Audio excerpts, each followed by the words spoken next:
Bonjour à tous, bienvenue sur ma chaîne. Je suis très heureuse de vous retrouver aujourd'hui pour parler lecture puisque j'ai la chance de faire partie du jury pour la troisième fois. J'avais fait 2017-2018 et donc on se retrouve en 2022. J'ai reçu 11 livres, 4 pour la mention En chemin et aujourd'hui on va parler des 7 autres de la mention Témoignage de vie. Merci Françoise Tout-le-Monde de m'avoir sélectionnée pour faire partie de ce jury. Voilà, je suis très heureuse. Alors je commence par le livre de Stéphane Manigold que je mets en coup de cœur, Vivre ses rêves afin de rêver de sa vie, le restaurateur qui a fait plier les assurances.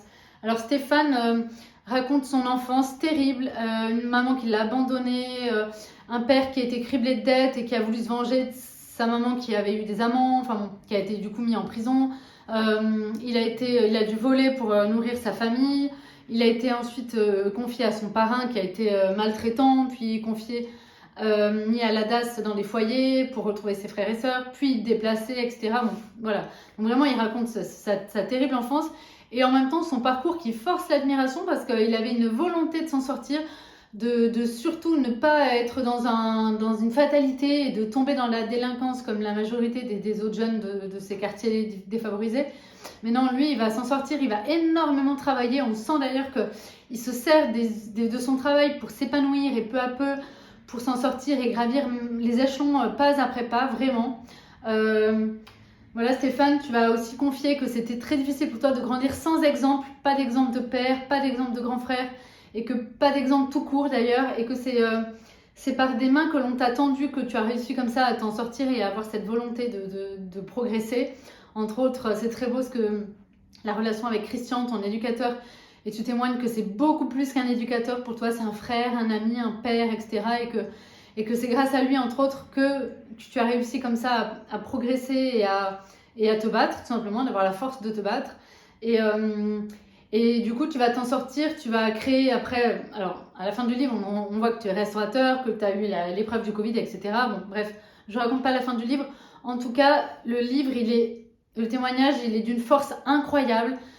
Parce qu'on sent que voilà, tu as cette volonté de t'en sortir et surtout la volonté ensuite d'être un exemple toi-même pour les jeunes d'aujourd'hui. Dire que voilà, peu importe l'enfance qu'on a eue, ou l'enfance ou la non-enfance d'ailleurs, si on peut parler comme ça, il n'y a pas de fatalité à être dans l'échec. Voilà, tu montres en tout cas par ton parcours que c'est possible de s'en sortir et de réussir dans la vie. Donc bravo à toi pour ce parcours admirable. Je continue avec un autre parcours admirable avec Maï Traoré. Je suis noire mais je ne me plains pas, j'aurais pu être une femme.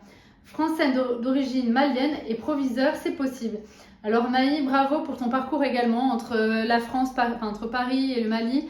Tu as grandi voilà, très bien, mais tu avais cette volonté-là de devenir proviseur.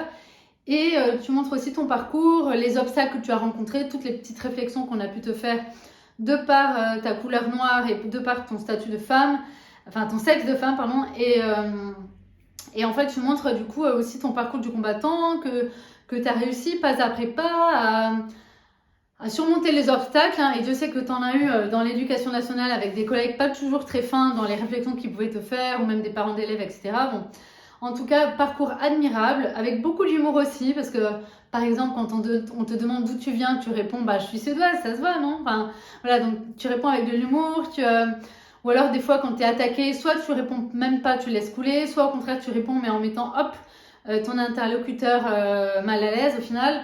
Et c'est super et j'espère qu'en tout cas ça va aussi être un exemple pour les jeunes filles d'aujourd'hui, et pas que les jeunes filles d'ailleurs, mais voilà, de volontarisme. Tu dis qu'avec de la volonté, du travail, de la persévérance et l'envie de réussir, ben on réussit. Pas de miracle, quelque part, c'est le fruit de ton travail, amplement mérité.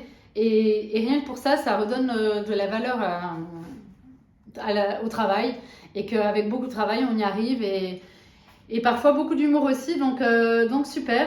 Alors je continue avec encore un très très beau parcours de vie. Frédéric Gaillan, un guide dans ma nuit. Alors Frédéric perd la vue dans un accident de voiture à 18 ans. Il va obtenir un chien guide et il va avoir l'ambition de créer une fondation, de créer une école pour qu'il y ait des chiens guides pour les enfants mineurs. Donc ça c'est ton projet de vie quelque part et vraiment tu vas donner toute ta vie, ton énergie pour ce projet. Donc c'est admirable de voir aussi le parcours, les obstacles évidemment, hein, parce que dans ta vie, forcément, tu as rencontré des obstacles dans la création de cette école. Mais en même temps, en s'entourant des bonnes personnes, en persévérant, en y croyant, cette école, elle est créée et aujourd'hui, elle existe encore. Et au contraire, elle a pris de l'ampleur même au niveau européen.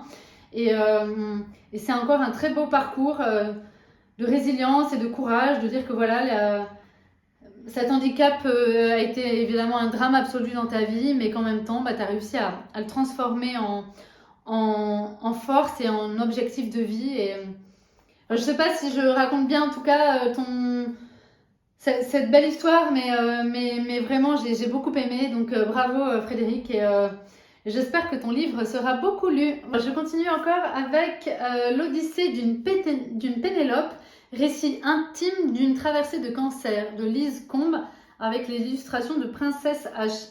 Alors, traversée du cancer du sein pour Lise. Donc, voyez, en fait, c'est un mélange de texte et d'illustration. Donc, les deux se complètent très bien. Donc, tu abordes évidemment le parcours du combattant de cette maladie, du traitement, de ta vie de femme qui est complètement impactée dans le regard que tu apportes sur ton corps, sur tes cheveux, sur ta féminité en général. Ça peut aussi aider évidemment les accompagnants qui comprennent un petit peu mieux tout le quotidien que tu traverses. Je pense aussi que ça peut aider énormément le personnel soignant qui aussi à travers de ton livre, je pense peuvent avoir des prises de conscience aussi de ce qui se joue au quotidien dans ta vie, dans ta guérison. Voilà. Et puis au-delà de ça, je trouve que ça apporte un beau message pour tous ceux qui ont connu une galère un jour. Parce que voilà, à chaque fois, il faut essayer. C'est pas toujours évident, mais de faire d'une épreuve, de la transformer en quelque chose de plus beau, d'apprendre à sortir plus grand d'une épreuve comme ça. Voilà, je pense qu'on grandit. Voilà, c'est ça que je cherchais. On grandit avec des épreuves comme ça et ton livre, du coup, va parler à beaucoup de personnes. Et puis, au-delà de ça, voilà, je trouve que c'est très agréable à lire, c'est très original. Et j'ai vu que tu avais fait une campagne Ulule pour réussir à sortir ce projet, parce que évidemment, ça a un coût de créer un livre.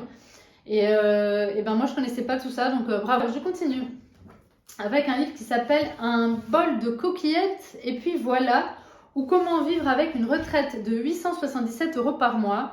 Donc Bernadette raconte sa vie de retraitée, une vie un petit peu compliquée puisqu'elle doit compter chaque euro et même chaque centime. Donc elle va chercher les repas auprès d'organismes spécialisée. Elle va ensuite être hyper complice, hyper solidaire avec d'autres femmes de son entourage pour être dans la débrouille. Et des fois, elles vont acheter par exemple des choses en lot et puis derrière, elles vont se partager les trucs, etc.